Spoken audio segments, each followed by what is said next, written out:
Quante volte sentiamo discorsi del genere? Ma faccio prima un po' di palestra e poi magari vengo a fare calisthenics. E che senso ha? Penso che su questo argomento ci sia un po' di confusione, quindi andiamo a sviscerarlo.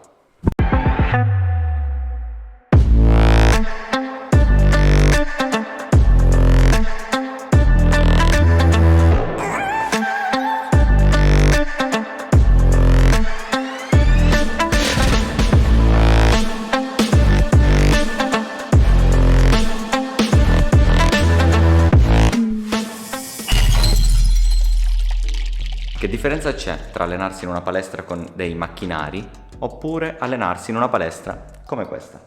Dal punto di vista fitness, nessuna. Con una piccola differenza. Spesso in palestra ci si allena un po' a caso, senza seguire un programma preciso, senza avere appunto una programmazione, un'idea di progressione.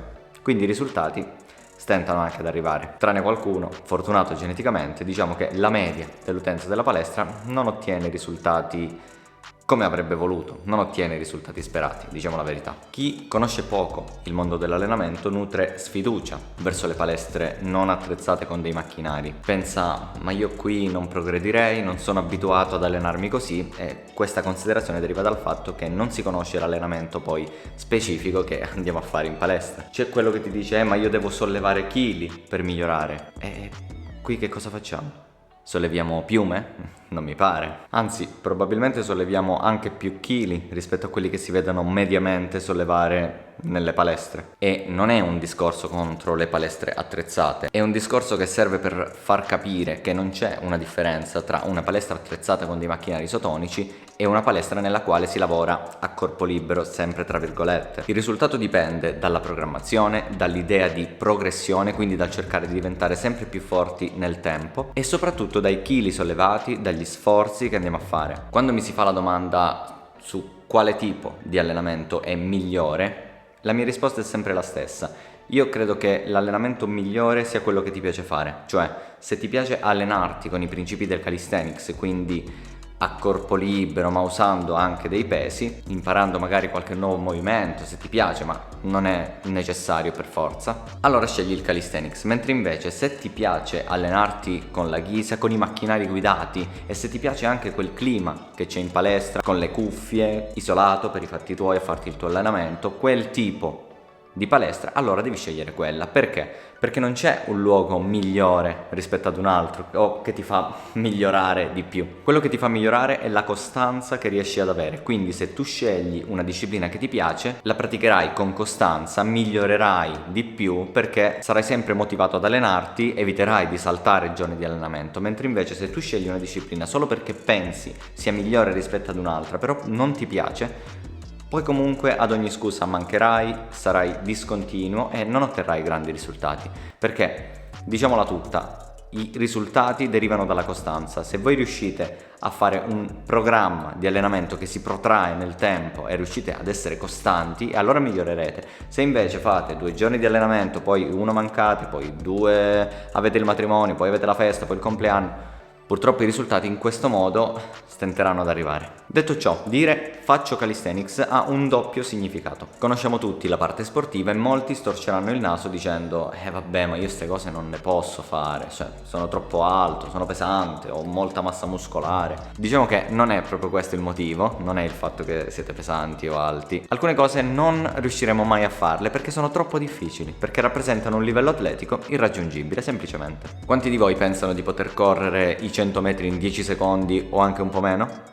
Vale lo stesso principio per il calisthenics e per tutti gli sport, quindi è un po' inutile illudersi. E chi vi dice il contrario vuole vendervi qualcosa. La maggior parte della gente si allena per stare meglio, per avere un corpo più magro, più tonico, non per diventare un campione di calisthenics e neanche probabilmente per arrivare a gareggiare al Mister Olympia. Ed è qui che l'allenamento a corpo libero, che poi raga, diciamo corpo libero, ma forse solleviamo più chili qua di quelli che vediamo sollevare mediamente in una palestra attrezzata, c'è da dirlo. Quindi che in palestre come queste ci si alleni esclusivamente a corpo libero non è possibile, scordatelo. È lontano dai principi dello sport e non avrebbe veramente nessun senso. Un altro falso mito che deriva dalla confusione tra il calisthenics sportivo e la parte fitness è quello dell'allenamento delle gambe. Sentiamo dire vabbè, però a corpo libero come le alleni le gambe? Perché dovrei allenare le gambe esclusivamente a corpo libero? Perché non posso prendere un kettlebell e fare degli stacchi?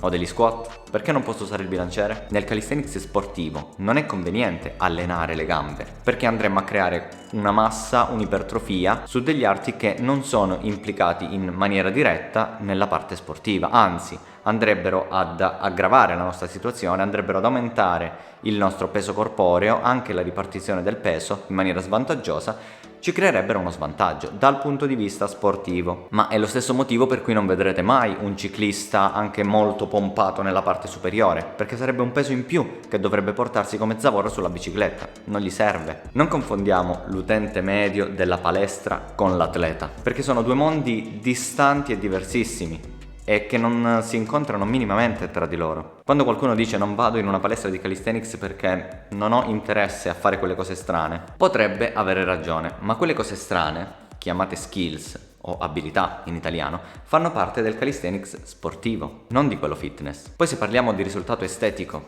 ipertrofico, di definizione, quindi di qualità, di estetica, mi capita di vedere corpi migliori in palestre come questa rispetto alle classiche palestre, ma non perché io mi alleno in questo modo o una palestra di questo tipo e quindi questo allenamento è migliore. Capita solamente perché in palestra normalmente anche il neofita si mette le cuffie e si allena senza un programma di chissà quale rilevanza, senza andare a ricercare una progressione, quindi migliora meno rispetto a un ragazzo qualsiasi che arriva in una palestra di queste, è seguito da un istruttore, fa un programma che lo porta a migliorare e quindi nel tempo ottiene più risultato. Questo per far capire che attualmente sembra che questo tipo di allenamento dia più risultato proprio perché siamo seguiti e non facciamo degli allenamenti a caso. Se vi allenaste con un metodo, con una progressione anche in una palestra con dei macchinari isotonici, con cavi eccetera, migliorereste, perché comunque c'è tanta gente che migliora, lasciamo stare quelli che poi